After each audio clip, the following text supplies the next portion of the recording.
A non sequitur is a conclusion or statement that doesn't necessarily follow from the previous argument or statement. I'm Larry Fedorik, and this is Later That Same Life. On each episode of my weekly podcast, a different topic, discussion, or story from our lives. Season 18, Chapter 11, Non Sequiturs, Part 9. Yes, it's time for another non sequitur segment. I'm always collecting different thoughts and ideas along the way, and some of them just wouldn't merit an entire podcast. So then I take all those thoughts and ideas and I throw them into a giant talk walk for a podcast stir-fry, also known as stream of semi-consciousness, ergo non sequiturs. Let's do it. That was some ride the Blue Jays gave us this year, huh? So close. I am more disappointed than I ever thought I could be. Not in anyone, just of the final outcome. The World Series ended up representing so much more to Canadians, so much more than the best two teams in baseball vying for the Commissioner's Trophy. We didn't care where individual players were from, where they were born, their citizenship. This was Canada's team. This was our elbows up on an international field of play. We were batter up to the American bully pulpit. A World Series win wouldn't end Trump tariffs, but what a middle finger it would be. The Dodgers were already the rich and privileged. Why should they have more? That seems to be what America is about right now. The rich get richer. It's not that the Blue Jays aren't well compensated, but we were the upstarts, the underdogs, the team of destiny. Everyone knew that. Apparently, though, someone did not tell destiny. I found it almost offensive, though, that during this emotional roller coaster of wins and losses, there was so much news coverage about the economic benefits of hosting World Series games. Couldn't all this cold, hard economic data wait till later? I mean, we all know professional sports is big business, but couldn't we just concentrate on balls and strikes instead of economic impact? But since we're here, economic impact of a major event is an interesting topic to me, whether it be a Taylor Swift concert, an air show, or a World Series game.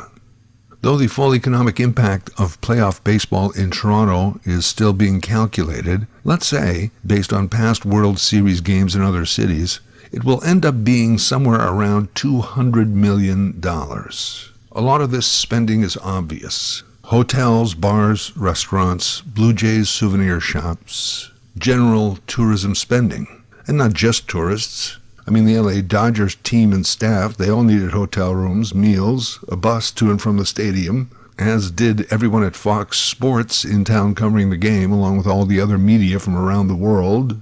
So the basic premise of world economics is this: one person's spending is another person's income.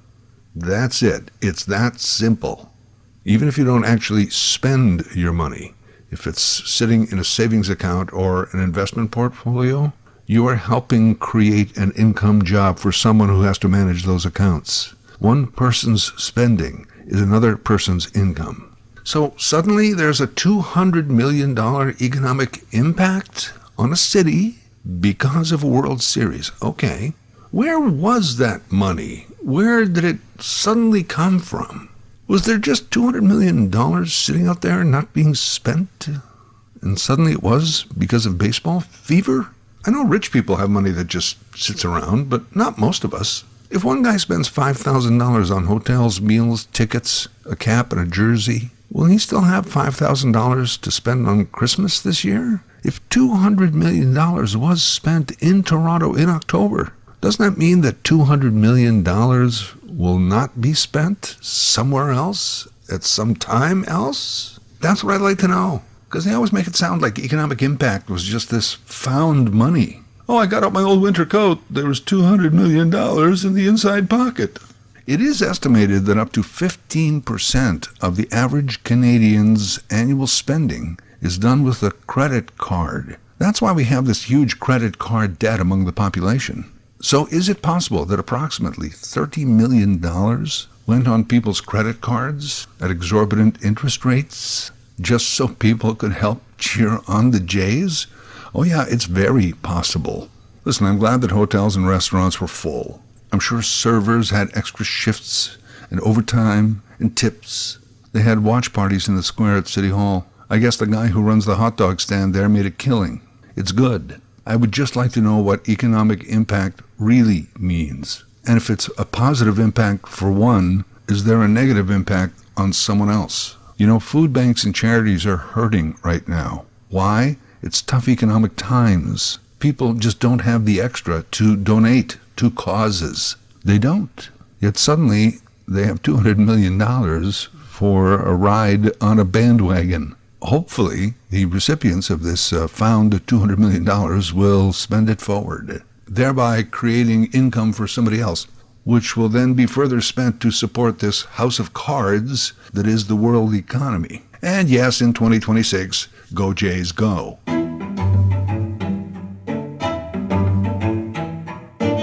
Next up on the Non Sequiturs episode, Nancy Pelosi.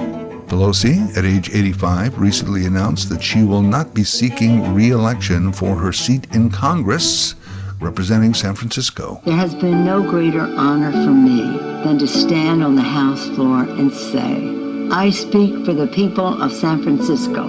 That is why I want you, my fellow San Franciscans, to be the first to know. I will not be seeking re-election to Congress. Much is being said about her by fans and detractors alike.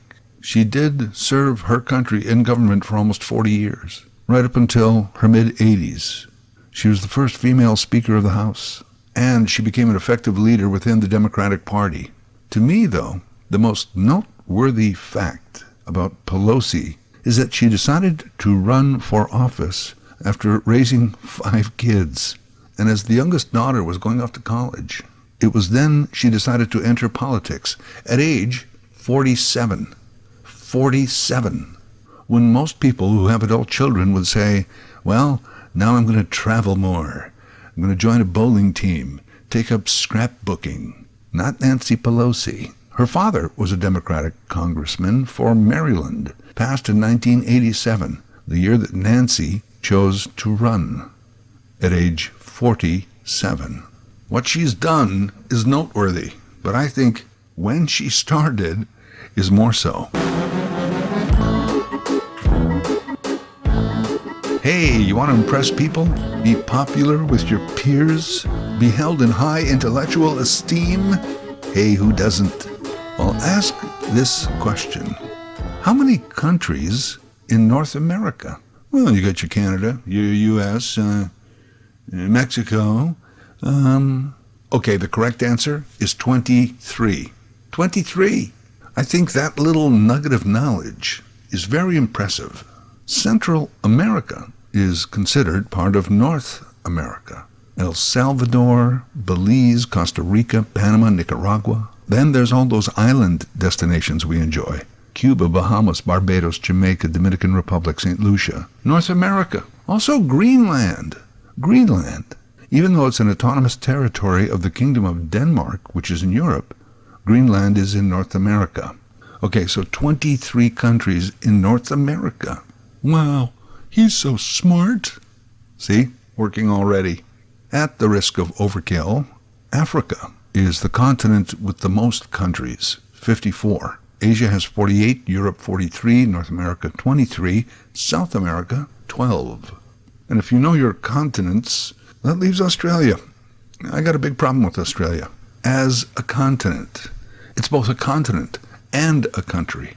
So what about all those other countries around there? New Zealand, Papua New Guinea, Samoa, Tonga, Vanuatu.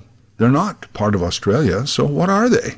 Well, cartographers call this region Oceania. I think Oceania should be the name of the continent. I don't think Australia deserves to be an entire continent unto its own. Maybe back in the day, but not now with everything we know. You know, if scientists can decide that Pluto is no longer a planet, there must be scientists who can decide that Australia is no longer a continent. Maybe the United Nations could rule on this. You know, at the end of the Second World War, we had 99 countries on this planet. Today, there's well over 200. My point is, we can agree to change borders and nations and names. And what about continents? Oceania, all the way. By the way, 14 countries make up Oceania. The continent with the least amount of countries. Anyone? Of course, it's Antarctica. 0.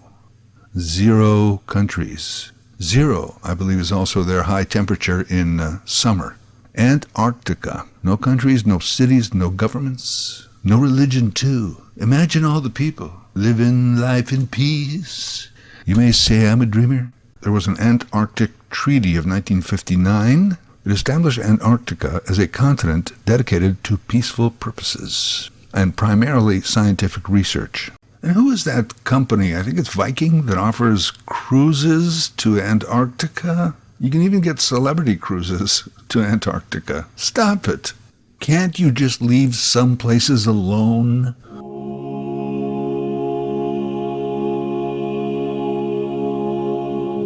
Here's a non sequitur question. Do you have to be Catholic to work at the Vatican? I always wondered. Apparently not. Oh, sure, if you're in a position of leadership, like, say, a cardinal or a pope, being Catholic is a prerequisite. Is the Pope Catholic is actually the title of Chapter 1 of the Vatican HR Manual. But if you're one of the hundreds of Vatican employees in maintenance, tech, food service, janitorial, or even retail, you don't have to be Catholic. So at the Vatican, Catholics have the top jobs, but the Anglicans would, clean the washrooms. Most of the dishwashers are Baptists, because they're good with water. Speaking of retail, I was at the Vatican a long time ago, and yes, I exited through the gift shop. I bought a rosary for my mother, a St. Christopher medal, and, true story, a Heineken. Hey, it was a hot day. And St. Heineken is the patron saint of hops. When they were choosing the new pope, the new one, Leo, I watched a lot of coverage of that. We have seen white smoke billowing out of the Sistine Chapel. This means that 133 cardinals inside have voted and have elected the 267th Pope. The voting cardinals said they were guided in their decision by the Holy Ghost. Okay? I was like, Holy Ghost? Isn't that the bottom guy in the Holy Trinity? He's like the add-on. It's the Father, the Son, and the Holy Ghost. You'd think with something as important as this, the picking of a pope, your representative on earth, that God himself would take the lead on the guidance. Or maybe he just delegated it to Jesus. And Jesus was like, hey, I just booked my vacation. It's paid for. It's non-refundable. And God was like, oh man, kids these days. All right, Jesus. Holy Ghost. Looks like it's you who's going to have to guide the cardinals. And the Holy Ghost is like, what now? I got a stack of believers to sanctify, not to mention several missions to empower. Where am I going to find the time? Are you questioning your Lord? Just do it. Well, if you're just going to pull rank again, I guess yes. All right, just do me a solid. I promise there'll be a little something extra in your pay packet at the end of the month. All right, but the nepotism around here is crazy. What's that? Nothing. Gonna get to work guiding.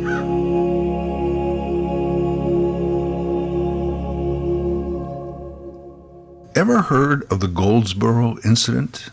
This is mind-blowing. I only heard about it recently. On January 24th, 1961, the United States nearly annihilated thousands of their own citizens with 2 nuclear bombs that plummeted to Earth near Goldsboro, North Carolina. Each bomb was 250 times more powerful than the bomb that destroyed Hiroshima. January 1961 was the height of the Cold War. Both America and the Soviet Union knew that the other was armed to the teeth. There was something called MAD, Mutually Assured Destruction. It's kind of an informal understanding that if one or both of the parties engaged in full-out nuclear attack, it would lead to the complete destruction of both. It was a tenuous peace, a Cold War. The U.S. did not trust the Soviets any more than the Soviets trusted the U.S. The top American military brass thought that if the Soviets were to strike first, to launch an all-out nuclear attack on the Americans, that American capabilities to strike back would be destroyed. It's okay if they bomb our people, but what if they bomb our bombs? So the solution, to have a dozen B-52 bombers in the air at all times, each with a double H-bomb payload. And these would constantly fly the U.S. perimeter. So if the USSR attacked the soil, the bombers could just fly over the USSR and begin destroying them. What an idea. What could go wrong? These massive B-52 aircraft often received mid-air fueling, and it was in the early morning hours of January 24, 1961, that a tanker lined up with one of the bombers. What they discovered, though, was a fuel leak coming out of the bomber's right wing. They would have to land as soon as possible, but first they'd have to fly out over the ocean and dump some fuel.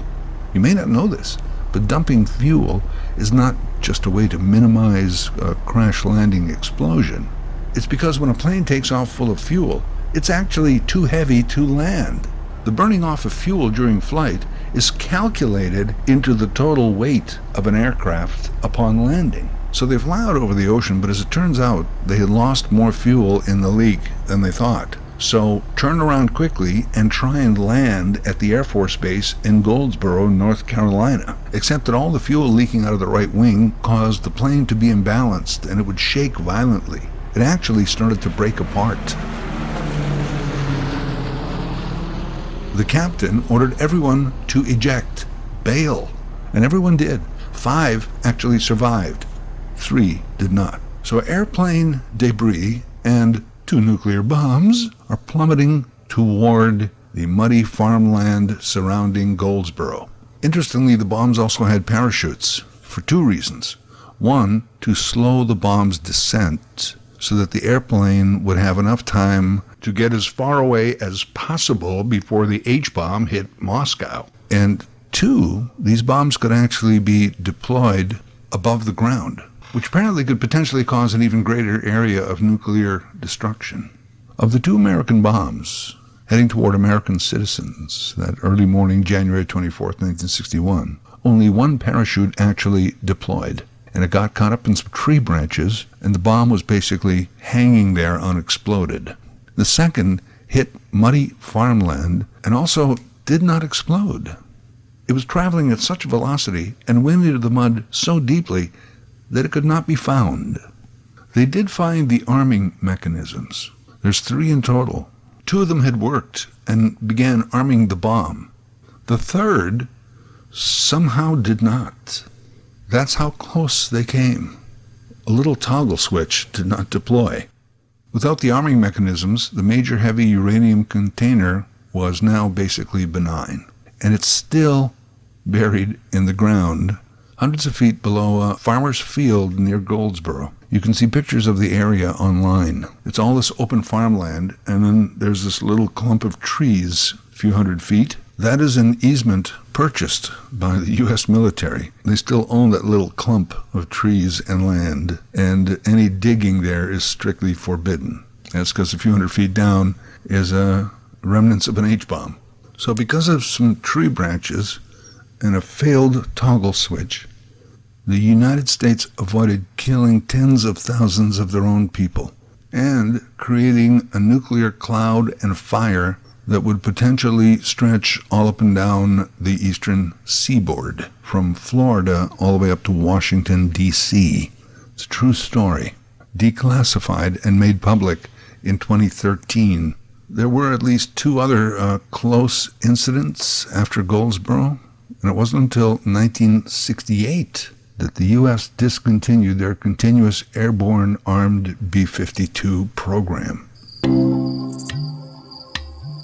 So that story is true. But in closing this non sequitur episode for today, here are some statements that I am still fact-checking, trying to ensure their authenticity.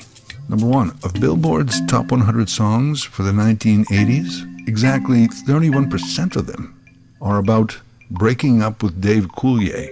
Number 2, Mr. Ed was a sitcom about a talking horse. In order to make it look like his lips were moving and he was talking, trainers would apply peanut butter up along his gums. 3 different horses were used to portray Mr. Ed because the first 2 died of nut allergies.